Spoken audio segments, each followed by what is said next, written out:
షేక్ అన్వర్ గారి millionaires wealth creation workshop November 20న నిర్వహిస్తున్న ప్రోగ్రాంలో జాయిన్ అవ్వాలనుకుంటే వెంటనే సంప్రదించండి. Welcome to Suman TV. నేను మీ సుమన్ టీవీ. చాలామంది డొమెస్టిక్ వైలెన్స్ గురించి వింటూ ఉంటాము. ఇళ్లల్లో అయితే చాలా దారుణంగా ఉంటుంది.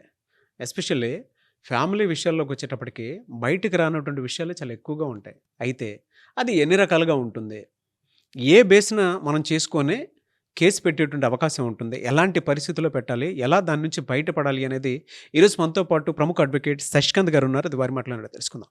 Hello sir. హలో అండి నాగరాజు గారు. సరే, జనరల్గా డొమెస్టిక్ వైలెన్స్ అనేది ప్రతి ఇళ్లలో మనం చూసేటువంటి ఇవాళ అయితే అసలు విపరీతంగా ఉంది.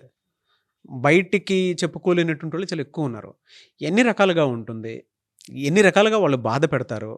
ఎందుకంటే విమెన్కి అది చాలా తీరినటువంటి బాధ, విపరీతమైన పెయిన్ ఉంటుంది. కరెక్ట్. ఫిజికల్గాను సైకలాజికల్గాను ఉంటుంది. అయితే ఇది ఎన్ని రకాలుగా ఉండేటువంటి అవకాశం ఉంటుంది, ఎన్ని రకాలుగా ఇబ్బంది పడతారు, దీనికి ఏమైనా లీగల్ రెమెడీస్ ఏమైనా ఉన్నాయా?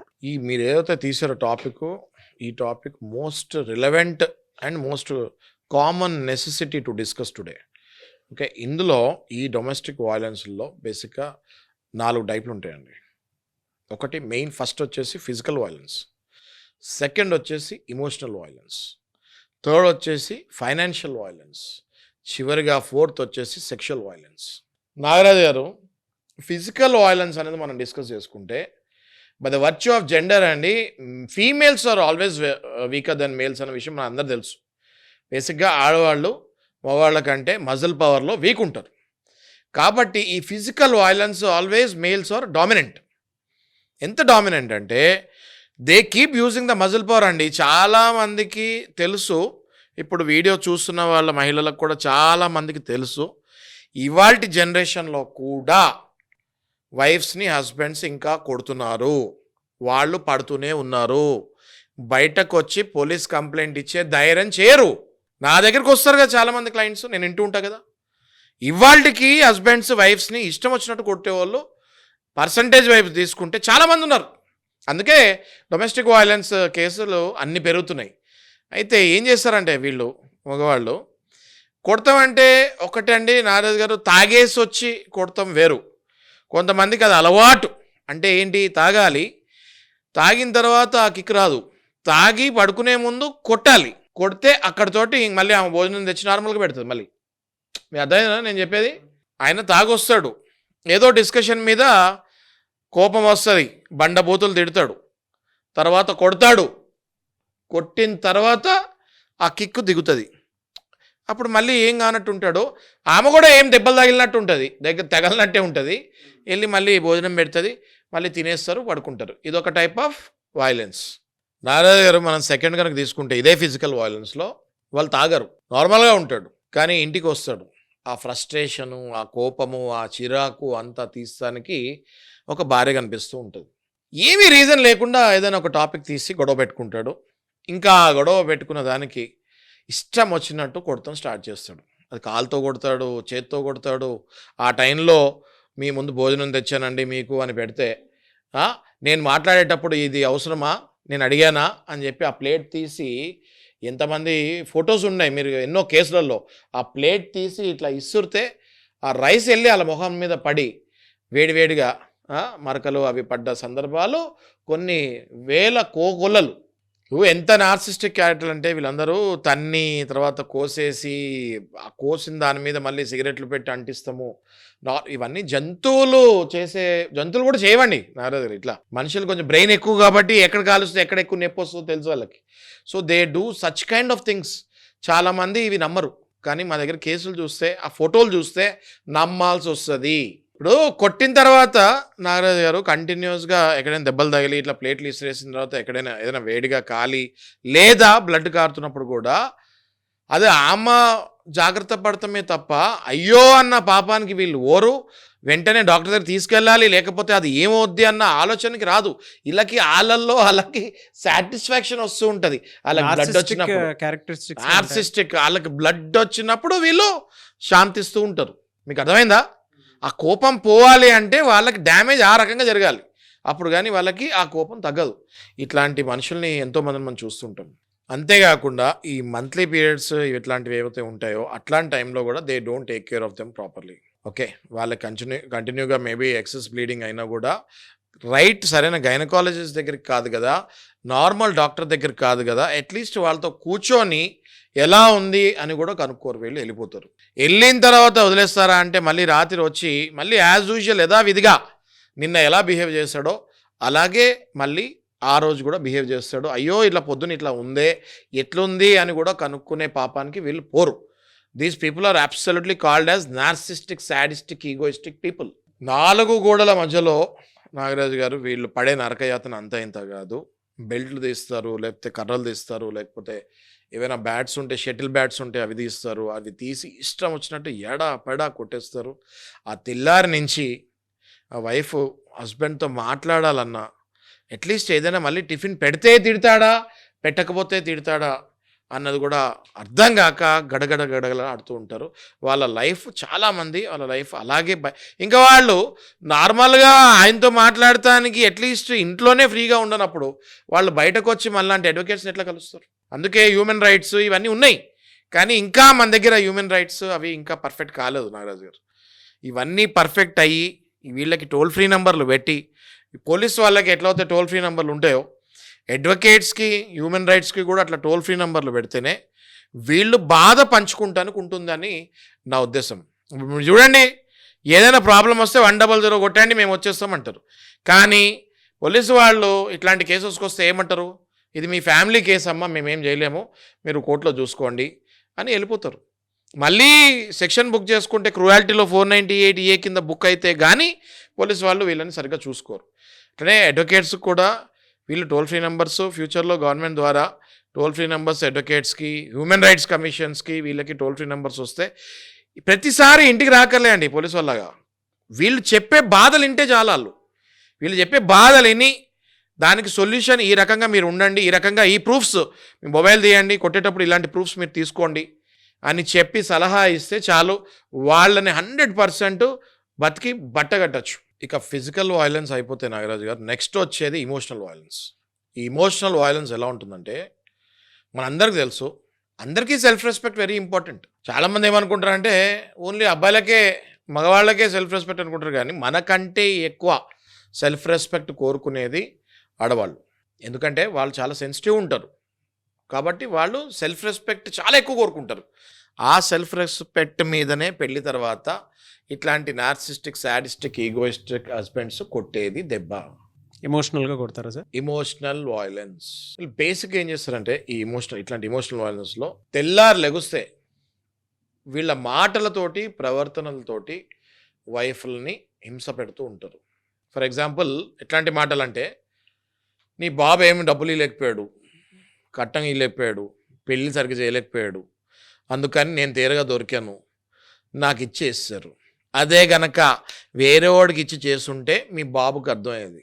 ఇలాంటి డైలాగ్స్, స్ట్రైట్ ఇలాంటి డైలాగ్స్ ఉంటుంది. ఇంకా వాళ్ళు 4 walls కదా, ఆ అమ్మాయి ఒక్కటే ఇని ఆ మాటలు ఎవరికి చెప్పుకోలేక, దిగమింగలేక ఆమె ఏడుస్తూనే ఉంటుందండి. ఆ రోజంతా ఈ ఒక్క డైలాగ్కి ఏడుస్తుంటుంది. ఎందుకో తెలుసా మీకు? ఈ డైలాగ్లో వాళ్ళ నాన్నగారిని తిట్టినట్టు. నెక్స్ట్, నీకు అతిగతు లేని దానివి, నేను ఎందుకు ఉంచుకోవాలి నిన్ను, నేను వదిలేస్తే నీ బతికేంటి, నేను వదిలేస్తాను నిన్ను అంటాడు. వెంటనే ఆ వైఫ్ వచ్చి కాళ్ళ మీద పడుతుంది. మీరు ఏమైనా చేయండి, మీరు వదలకండి, మీరు ఎన్ని నిమిషాలు పెట్టినా నేను మీతోనే ఉంటాను, మీరు ఎన్ని కష్టాలు పెట్టినా నేను మీతోనే ఉంటాను, అటు మూలకు పడి ఉంటాను, నన్ను మాత్రం వదలకండి, నేను మా ఇంటికి వెళ్ళలేను అంటది. ఇంకా that is the least point where ఆ శ్రీమూర్తి కంప్లీట్గా సెల్ఫ్ రెస్పెక్ట్ పోగొట్టుకొని కాంప్రమైజ్ అయ్యి ఆ భర్తతో బతుకుతానికి అంగీకరిస్తుంది. ఇక్కడితో అయిపోయిందా నాగరాజు గారు? ఇంకా అమ్మాయి నార్మల్గా ఎవరితో ఫోన్ మాట్లాడినా, అంటే ఈయన ఎప్పుడో ఏదో పని ఉండి ఫోన్ చేసినా, కాల్ వెయిటింగ్ వచ్చిందంటే ఆమె పని ఇంకా అవుట్. కర్మగాలి ఈయన ఇంట్లో నిద్రపోతున్నప్పుడు ఆమె ఫోన్లో మాట్లాడుతున్నట్టు సౌండ్ వచ్చినా ఆమె పని అవుట్. ఎవరితో మాట్లాడుతున్నాం, ఏం అవసరం, ఇప్పుడు అవసరమా, నేను ఇక్కడ ఉన్నా కదా, నాకు పనులు చేయాలి కదా, ఇవన్నీ మానేసుకొని ఫోన్లు మాట్లాడుతున్నావు, నీకు అసలు నేనంటే భయం పోయింది మళ్ళీ అని చెప్పి మళ్ళీ సేమ్ ఇంతకు ముందు ఏదైతే నేను చెప్పానో అది మళ్ళీ రిపీట్ చేసి పిచ్చ కొడతాము, బూతులు మాట్లాడతాము, అమ్మా బూతులు మాట్లాడతాం, నార్మల్ బూతులు నాగరాజు గారి ఇల్లు వీళ్ళు లకారాలు తప్ప వేరే మాటలు మాట్లాడరు. ఈ బ్యాచ్, నేను చెప్పే బ్యాచ్ గురించి అంత దారుణంగా లకారాలు, బాబుని తిడతాం, అమ్మని తిడతాం, ఇట్లాంటి బూతులు, వాళ్ళ ఫ్యామిలీని తిడతాం, ఇట్లాంటి బూతులు మాట్లాడి నరకం చూపిస్తూ ఉంటారు ఆ స్త్రీమూర్తికి. అసలు ఫోన్లో ఫ్రెండ్స్ని కానీ, రిలేటివ్స్ని కానీ, తల్లిదండ్రులు కానీ, అక్క చెల్లి అన్న తమ్ముడు కానీ ఎవరితోటి మాట్లాడనీయకుండా స్లోగా కొన్ని రోజులకి అసలు ఆ ఫోనే తీసేసుకునే పరిస్థితికి వెళ్ళిపోతారు వీళ్ళు. అంటే అసలు ఇక ఆమెకి ఫోనే ఉండదు కొన్ని రోజుల తర్వాత. అట్లాంటి వాళ్ళు చాలామంది ఉన్నారు ఇవాళ. దానివల్ల ఏమవుతుందంటే, మీ నంబర్ నారాజు గారు, ఒక 5 ఏళ్ళ నుంచి 10 ఏళ్ళ వరకు ఫోన్లు లేకుండా సూర్యుడిని చూడకుండా ఉన్న ఆడవాళ్ళు ఇంకా మన సమాజంలో మన చుట్టూ ఉన్నారు. ఈ మొన్న మధ్య ఎప్పుడో ఒక 2-3 ఇయర్స్ బ్యాక్ మనం టీవీలో చూస్తాం జరిగింది. బట్ అదేదో ఒక కేసు అనుకోకండి, ఇట్లా కొన్ని వందల వేల మంది ఆడవాళ్ళు సూర్యుని చూడకుండా ఇంట్లో ఒకటే రూమ్లో బందికానాలో ఉన్న వాళ్ళు బోల్డ్ మంది ఉన్నారు. కాన్ఫిడెన్స్ కూడా ఉండదండి అసలు. ఇంకా కాన్ఫిడెన్స్ కాదండి, ఆమె ఒక మనిషి, ఆమెకు ఏం హక్కులు ఉన్నాయి, అసలు బయట ప్రపంచం ఏంటి. ఇప్పుడు ఈ నార్త్ కొరియా ఉంది కదా, నార్త్ కొరియా కిమ్స్ ఉన్నాడు, కిమ్మా, అవును, ఆ టైప్లో ఉంటాడు. ఎక్కడో అవసరం లేదు కిమ్ము, ఎంతో మంది కిమ్స్ ఇక్కడ ఉన్నారు. మీకు అర్థమైందా అండి? అంటే బయట ప్రపంచం ఇప్పుడు ఏం చేస్తాడు అక్కడ నార్త్ కొరియాలో, సోషల్ మీడియా చూడనీడు, ఏమి చూడనీడు, ప్రపంచం నుంచి మొత్తం కట్ చేస్తాడు. అలాంటివి ఇక్కడ ఇళ్లలో ఒక్కొక్క కిమ్ ఉన్నాడు ఇక్కడ. అర్థమైందా నాగరాజు గారు మీకు? ఒక్కొక్క ఇల్లు, నార్త్ కొరియా లాంటి ఇల్లులు కొన్ని వేల లక్షలు మన భారతదేశంలో ఉన్నాయి. ఇలాంటి మగవాళ్ళ దగ్గర నుంచి వాళ్ళకి ఊరట కలిగేయాలి అంటే మనం ఇంకా చట్టంలో మార్పులు తీసుకొచ్చి వీళ్ళకి అందుబాటులో వీళ్ళకి ఒక సింగిల్ కాల్లో కౌన్సిలర్ ఫోన్ మీదకి వచ్చేటట్టు చేయాలి. అంటే ఫోన్లో కౌన్సిలర్, మీరు నంబరు నా దగ్గర, జస్ట్ వాళ్ళతోటి ఒక 10 minutes మాట్లాడి వాళ్ళకి ధైర్యం తెప్పిస్తే వాళ్ళు బయటకు వచ్చేయగలుగుతారు అందులో నుంచి. ఆ 10 నిమిషాలు మాట్లాడే నాదుడు దిక్కు లేక వాళ్ళ జీవితం మొత్తం అలా ముగిసిపోతుంది. అంతేకాదు నాగరాజు గారు, ఇదంతా అండర్గో అయిన తర్వాత వాళ్ళ మానసిక పరిస్థితి ఎలా ఉంటుందో మనం ఎవరేం ఇమాజిన్ కూడా చేయలేము. వాళ్ళల్లో హార్ట్ బీట్ పెరిగిపోయి, నరాలు చచ్చిపోయి, ఆ బీపీ హై అయిపోయి, ఈ షుగర్లు ఇట్లాంటివి ఉంటే అవి కూడా టాప్కి వెళ్ళిపోయి, వాళ్ళల్లో వాళ్ళు కంప్లీట్గా ఆర్గన్స్ డిటీరియేట్ అయ్యే స్టేజ్కి వెళ్ళి చచ్చిపోతే బాగుండు అన్న పరిస్థితికి వెళ్తారు. కానీ సావలేరు, ఎందుకంటే పిల్లలు ఉంటారు. మీరు అంతెందుకు నారాజు గారు, ఇప్పుడు ఇది ఇనే ఆడవాళ్ళు టీవీలు ఉంటాయి కాబట్టి, యూట్యూబ్లు ఉంటాయి కాబట్టి, నేను చెప్పే దాంట్లో ఏదైనా కరెక్ట్ ఉంటే కింద మీరు కమెంట్స్ పెట్టండి. I'm not talking about middle class, I'm also talking about top premium hire class families. నేను ఓన్లీ మిడిల్ క్లాస్ గురించి మాట్లాడలేను. టాప్ హై ఫ్యామిలీస్లో ఉన్న వాళ్ళు కూడా ఇట్లాంటి డిప్రెషన్కి వెళ్ళి సూసైడ్ చేసుకున్న కేసులు మనం మీడియాలో చూస్తూనే ఉన్నాం. అవి తొందరగా కాపాడిపోతాయి అంతే. బేసిక్గా అలా సూటి పోటీ మాటలతోటి వీళ్ళకి అడ్డమైన రోగాలు, డిప్రెషను, మైగ్రేను, ఆర్గన్స్ పాడైపోతాము, బీపీ పెరిగిపోతాము, మెంటల్గా లాస్ట్లో డిటీరియేట్ అయిపోయి ఒక రిటార్డెడ్ మనిషిలాగా తయారవుతారు. ఆ మనిషితో కనుక మీరు మాట్లాడితే, నేను ఎన్నో రోజుల తర్వాత ఎవరితోనో మాట్లాడుతున్నాను అన్న ఫీలింగ్కి వచ్చి మీతో ఏం మాట్లాడాలో, మీకు ఏం చెప్పాలో కూడా భయపడే స్టేజ్కి వెళ్తుంది ఆ మనిషి. గజ్జలు ఆడుతూ ఉంటుంది. నేను చెప్పేది చెప్తున్నా కదా మీకు. కింద కమెంట్స్ వస్తే చూడండి ఎంతమంది నాకు జరిగింది సార్, ఇలా నాకు జరిగినట్టు మీరు చెప్పారు అని కింద కమెంట్స్ పెట్టకపోతే నన్ను అడగండి. మూడోది నాగరాజు గారు, ఫైనాన్షియల్ వైలెన్స్ అండి. ఈ ఫైనాన్షియల్ వైలెన్స్లో ఆడవారికి కావాల్సిన రిసోర్సెస్ ఏంటి? మినిమం ఇల్లు నడుపుతానికి డబ్బులు కావాలి. ఏదో కొంపలు ముంచుతానికి కాదు కదా వాళ్ళు డబ్బులు అడిగే. దేనికి అడుగుతారు వాళ్ళు డబ్బులు? మ్యాక్సిమం అండి, ఫస్ట్ ఇంట్లో వంట చేస్తానికి కావాల్సిన రిసోర్సెస్ ఉన్నాయా లేవా అని చూసుకుంటారు. అక్కడ వీళ్ళు దెబ్బ కొడతారు. ఎట్లాంటి దెబ్బ అంటే, ఈమెకు వచ్చే డబ్బులు కూడా అక్కడికి పోనీయకుండా నాకు అర్జెంట్ ఖర్చులు ఉన్నాయి మళ్ళీ ఇస్తా అని చెప్పి తీసేసుకుంటాము. అంటే ఫర్ ఎగ్జాంపుల్ రెంట్లు గట్రా ఏమైనా ఆమెకు వచ్చేటివి ఉంటే అది కూడా ఆ డేట్ వరకు బాగానే ఉంటారు వీళ్ళు. ఆ డేట్లో ఆ పడిన డబ్బులు మళ్ళీ వీళ్ళు తీసేసుకొని రేపిస్తా అంటారు, తీసేసుకుంటారు, మళ్ళీ గేమ్ స్టార్ట్ చేస్తారు. ఒక పక్కన ఈమెకి ఇల్లు నడుపుతానికి డబ్బులు ఉండవు, ఒక పక్కన ఈయన డబ్బులు ఇయ్యడు, ఒక పక్కన అడుగుతానికి ఆస్కారము లీనియన్స్ ఉండదు. ఎందుకంటే ఇంతకు ముందు డిస్కస్ చేసుకున్న వైలెన్స్లలో ఒక నోరు తెరిసి ఏదైనా ₹1 కావాలి అని అడిగే స్వేచ్ఛ పోయింది ఆల్రెడీ. కాబట్టి ఇక్కడ ఏమవుతుంది అంటే, ఆడది ఇల్లు నడుపుతాం కష్టం చేసి ఒకవేళ జాబ్కి వెళ్ళనియరు 90%, కానీ కొంతమంది జాబ్కి వెళ్ళనిస్తారు. ఎందుకంటే వీళ్ళ ఖర్చులకు డబ్బులు వస్తాయి కాబట్టి. ఓకే, జాబ్కి ఒకవేళ వెళ్తే ఆ డబ్బులు తీసుకునే అవసరం లేదు, డైరెక్ట్గా ఆ డెబిట్ కార్డు వీళ్ళ దగ్గరే ఉంటుంది. క్రెడిట్ అయిన సెకండ్లలో ట్రాన్స్ఫర్ అయిపోతాయి డబ్బులు. భార్యకి శాలరీ క్రెడిట్ అయిన 6 సెకండ్లో ఇట్లా టింగ్ అని ఇట్లా డబ్బులు పడినట్టు మెసేజ్ వస్తుంది, టింగ్ అని డబ్బులు పోయినట్టు మెసేజ్ వస్తుంది. డెబిట్ కార్డ్తో సహా నెట్ బ్యాంకింగ్తో సహా every details husband will have. మరి అట్లాంటప్పుడు ఇట్లాంటి భార్యలు ఇల్లు ఎలా నడుపుతారు నాగరాజు గారు? కంప్లీట్గా ఆధారపడే పరిస్థితికి ఆ వైఫ్ని తీసుకొని వస్తారు. ఎంత దారుణంగా అంటే ఆఖరికి ఈడు తినే తిండి కూడా ఆమె బతిమాలాల్సి వస్తుంది. ఈయన బయటకు వెళ్ళి వచ్చే వీడు తినే తిండి కూడా ఈమె బతిమాలు డబ్బులు తీసుకొని మళ్ళీ తిండి పెట్టకపోతే కొడతాడు, మళ్ళీ అక్కడ తిండి పెట్టకపోతే కొడతాడు, ఆ తిండి ఇవ్వాలంటే డబ్బులు అడగాలంటే మళ్ళీ కొడతాడు. సో ఇట్లాంటి నార్సిస్టిక్ సాడిస్టిక్ హస్బెండ్స్ మీరు చూసుకుంటే సరౌండింగ్లో మాకు వచ్చే కేసెస్ కానీ లేకపోతే మనకు వచ్చే కాల్స్ కానీ చాలామంది వైఫ్స్ సఫర్ అవుతున్నారు నాగరాజు గారు. అంతేకాకుండా వీళ్ళకి వచ్చిన కట్నాలు ఎప్పుడో స్వాహా చేసేస్తారు. అసలు ఏమీ రూపాయి ఈనట్టే మాట్లాడతారు. మీరు ఇచ్చింది ఎంత బొచ్చు అన్నట్టు మాట్లాడతారు. లిటరల్గా ఇవే వర్డ్స్ వాడతారు. వాడి వాళ్ళని హర్ట్ చేస్తానికి ట్రై చేస్తారు. మళ్ళీ తీసుకొని రా అంటారు. ఆ ఇల్లు ఉంది కదా, ఆ ప్లాట్ ఉంది కదా, మీ నాన్నకు చెప్పు అమ్మేసే అంటారు. ఎంత దారుణంగా ఇన్సల్ట్ చేస్తారంటే మెడలో వేసుకున్న నగలు, గొలుసులు, గాజులు, రింగులు మొత్తం అమ్మేస్తారు. ఆఖరికి ఆమెను జీరో చేసి ఇంట్లో కూర్చోబెడతారు. నేను చెప్పేది నిజం కాకపోతే నాగరాజు గారు మీరు కమెంట్స్ చూడరు. ప్రతిదీ నేను చెప్పేది జరిగే యథార్థాలు మీకు చెప్తున్నాను. మీరు కింద కమెంట్స్ చూడండి. ఎంతమంది సైలెంట్గా సార్ మీరు చెప్పింది కరెక్ట్, అవును అవును అవును అని 100 కమెంట్ రాకపోతే నన్ను అడగండి. మీరు నాకు ఒకటే ఏమో చెప్పాల్సింది, ఉమెన్ ఎంపవర్మెంట్ వచ్చిన ఈ జనరేషన్లో చాలామంది బయట కొంతమంది స్త్రీలను చూసి అందరు ఉమెన్కి ఎంపవర్మెంట్ వచ్చేసింది అనుకుంటున్నారు. అది కరెక్టా? అది రాంగ్ అయితే మీరు కింద కమెంట్ పెట్టండి. ఇప్పుడు నేను చెప్పేది రాంగా? ఎంతమంది హస్బెండ్ మీద ప్రతి రూపాయికి డిపెండ్ అయి ఉన్నారు? మీరు ఐసోలేట్ అయిపోలేదా? కంప్లీట్గా మీరు ఆధారపడట్లేదా? వీళ్ళని చెప్పింది కరెక్ట్ అయితే మీరు చేయండి, పెట్టండి కమెంట్. 4వది నాగరాజు గారు, ఇది చాలా ఇంపార్టెంట్. ఇది చాలామంది మాట్లాడటానికి కూడా మొహమాట పడుతుంటారు, కానీ నేను మొహమాటం లేకుండా మాట్లాడుతాను. ఇది సెక్షువల్ వైలెన్స్. సెక్షువల్ వైలెన్స్లో ఎంత దారుణంగా బిహేవ్ చేస్తారంటే వీళ్ళని, వాళ్ళకి ఇంట్రెస్ట్ ఉన్నా లేకపోయినా ఖచ్చితంగా వాళ్ళని రమ్మంటారు. ఏయ్ ఇక రా అని పిలుస్తామే అంటే అసలు ప్రేమ అన్నది చూపించకుండా వాళ్ళు సెక్స్లో పార్టిసిపేట్ చేస్తాం జరుగుతుంది. అంతేకాకుండా వాళ్ళ కొన్ని వికారమైన చేష్టలు చేస్తుంటారు కొంతమంది సాడిస్టిక్ హస్బెండ్స్. ఓకే, తాగిపిస్తారు బలవంతంగా. వీళ్ళు తాగుతారు, వాళ్ళని బలవంతంగా తాగిపిచ్చి వాళ్ళతోటి డ్యాన్స్ లేపిస్తూ ఉంటారు. బట్టలు లేకుండా నూడ్ డ్యాన్స్ చేపిస్తూ ఉంటారు. ఓకే, ఇవన్నీ కూడా వీళ్ళు ఎక్కడో ఏదో పాన్ వీడియోస్లో చూసి దాన్ని ఇంట్లో రుద్దాలి అని చెప్పి వాళ్ళ మీద చేపిస్తూ ఉంటారు.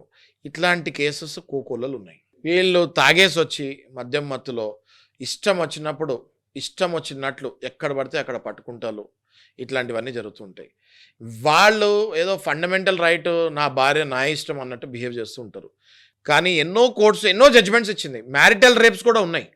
లిటరల్గా మ్యారిటల్ రేప్ చేస్తూ ఉంటారు వీళ్ళు. మ్యారేజ్ అన్నది ఒక వాటెవర్ ఫిజికల్ కలయిక అనేది ఒక పద్ధతి ప్రకారం జరగాలి తప్ప ఇట్లాంటి సెక్షువల్ వైలెన్స్లోకి వెళ్ళినప్పుడు that will come under marital rape అన్నది ఆ భార్య తెలుసుకుంటే ఖచ్చితంగా హస్బెండ్ మీద మ్యారిటల్ రేప్ కేసు కూడా బుక్ చేయొచ్చు. ఏమాత్రము ఒప్పుకోకపోయినా ఇట్లాంటి పిచ్చి పనులు చేస్తానికి వెంటనే ఆ భర్త ఏమంటాడంటే, నేను మీ ఇంట్లో చెప్పనా, ఇది ఇంకెవరితోనో వాడుకుంటుంది, నాతో వాడుకోవట్లేదు అన్న డైలాగ్ వెంటనే ఆ డైలాగ్ వేసి వాళ్ళని లొంగపరుచుకొని వీళ్ళ శాడిజం ఏదైతే ఉందో దీన్ని కంప్లీట్ చేసుకుంటారు. ఇట్లాంటి కేసెస్లో అది definitely that will come under marital rape. ఎంత దారుణంగా వెళ్తారంటే నాగరాజ్ గారు, ఈ బాడీ నాది నా ఇష్టం అన్నట్టు క్రూరంగా ఒక పశువులాగా బిహేవ్ చేస్తారు ఇట్లాంటి మనుషులు. వీళ్ళకి ఇష్టం లేని బట్టలు, వీళ్ళకి ఇష్టమైన బట్టలు అది సరిగ్గా లేకపోయినా కూడా వీళ్ళ గురించి అది వేసుకొని రమ్మంటారు. ఒక రకంగా చెప్పాలంటే నాగరాజు గారు, ఒక బాండెడ్ లేబర్ లాగా వీళ్ళు అప్పుడప్పుడు అయితే ఒక ప్రాస్టిట్యూట్ లాగా ట్రీట్ చేస్తూ ఉంటారు వాళ్ళ సొంత వైఫ్ని. ఎలా సార్ అంటే ఎంత వైలెన్స్ అవుతుంది కదా, దీనికి రెమెడీ ఏంటి సార్ అసలు? నాగరాజు గారు, ఇప్పుడు మీకు ఏదో చెప్పాను, కళ్ళకు కట్టినట్టు చాలామంది స్త్రీలు ఇది ఫేస్ అవుతున్నారు. వీళ్ళు జనరల్గా 100 ఫోన్ చేసి పోలీసు వాళ్ళు వస్తే క్రిమినల్ సెక్షన్ వేస్తే ఓకే రైట్, 498A కింద క్రిమినల్ సెక్షన్ వేయాలి. ఇదే కాకుండా అంటే అఫ్కోర్స్ ఇప్పుడు మారినాయి అనుకోండి బిఎన్ఎస్లో సెక్షన్స్ అన్ని. ఇదే కాకుండా ఓన్లీ 498తో కాకుండా ఇట్లాంటివి చేసినప్పుడు ఇంకొక 10 సెక్షన్ల వరకు యాడ్ చేయాలి. చాలామంది తెలియదు ఏంటంటే ఓన్లీ 498A వరకు వెళ్ళేసి వదిలేస్తున్నారు. ఇది అట్లా కాదు. డిఫమేషన్ వస్తుంది, బాడీ షేమింగ్ వస్తుంది, సెల్ఫ్ రెస్పెక్ట్ పోతుంది, ఇంట్లో వాళ్ళని తిడతారు, అక్కడ ఒక సివిల్ డిఫమేషన్ మళ్ళీ అట్రాక్ట్ అవుతుంది, ఇక్కడ ఈమె జాబ్ కోల్పోయింది, ఈమె ఫ్యూచర్ పోయింది, నానా రకాలుగా చాలా హింసపడి ఉంటారు. కాబట్టి ఇక్కడ 1-2 కేసులు వేసి వదిలేయకూడదు అలాంటి వాళ్ళని. దగ్గర దగ్గర 10 నుంచి 12 సెక్షన్లు వేయాలి. చాలామంది కామన్గా 498A DP 1 and 2 అని వేసేస్తారు. అంటే డౌరీది ఫార్మాలిటీ లాగా అయిపోయిందండి చట్టంలో కొన్ని సెక్షన్లు. అలా కాకుండా మీతో నిజంగా ఈయన ఎలా బిహేవ్ చేశాడో ప్రతి పాయింట్ ఈ సెక్షువల్ వయలేషన్లో ఏదైతే ప్రతి పాయింట్ ఉందో ఈ ప్రతి పాయింట్ తీస్తే మ్యారిటల్ రేప్ కింద కూడా కేసు బుక్ చేయొచ్చు. జీవితంలో మళ్ళీ మీ వైపు కన్నెత్తి చూడకుండా అలాంటి వాళ్ళని చేయొచ్చు. గ్రేట్ సార్, నిజంగా కళ్ళకు కట్టినట్టు చూపించారు. కింద కామెంట్ బాక్స్లో చూస్తే కూడా చాలామంది వాళ్ళ ఫీలింగ్స్ అన్నీ షేర్ చేసుకుంటారేమో. Anyways, thank you so much Shashikanth గారు. Thank you sir. చూశారు కదా వీడియో. ఈ వీడియోపై మీ అభిప్రాయాన్ని కామెంట్ బాక్స్లో పోస్ట్ చేయండి. అండ్ మీకు కావాల్సిన విధంగా లీగల్ అవేర్నెస్ కోసం ఎటువంటి టాపిక్ ఉన్నా సరే కింద కామెంట్ బాక్స్లో కనుక మీరు రాసి మాకు పంపిస్తే ఖచ్చితంగా నేను శశికాంత్ గారు వాటి మీద వీడియోస్ చేయడం జరుగుతుంది. సలహాలు సంప్రదింపుల కోసం మీరు కనుక శశికాంత్ గారిని సంప్రదించాలనుకుంటే కూడా డెఫినెట్గా మీరు సంప్రదించవచ్చు. అండ్ ఈ వీడియో లైక్ చేయండి, షేర్ మాత్రం తప్పకుండా చేయండి. ఇలాంటి మరిన్ని వీడియోస్ కోసం మా ఛానల్ ఫాలో అవ్వండి. Thank you. సుమన్ టీవీలో మీ పర్సనల్ అండ్ బిజినెస్ ప్రమోషన్స్ కోసం కింది నెంబర్కి కాంటాక్ట్ చేయండి.